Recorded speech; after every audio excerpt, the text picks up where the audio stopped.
Love, are you okay? Kasalanan ko to eh. Ang alin? Pilit ko pa kasing magpakimo. Ayan, nahihirapan tuloy sila mommy at daddy. Yan naman ba ang pag-uusapan natin? Yung chemotherapy mo. All I'm trying to say is, I want to help. Kung pwede nga lang ako magtrabaho para makatulong sa gastusin, gagawin ko eh. There are other ways. Like what?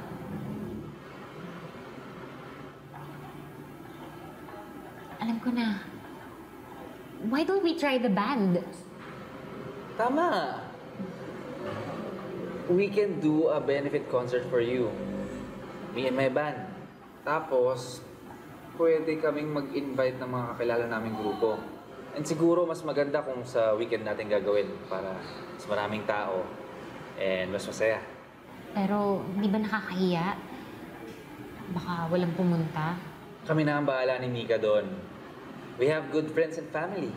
We can contact all our friends on social media. Sigurado, mapupuno natin tong resto bar. Hindi tayo lalangawin. Sige, tutulong na rin ako sa marketing.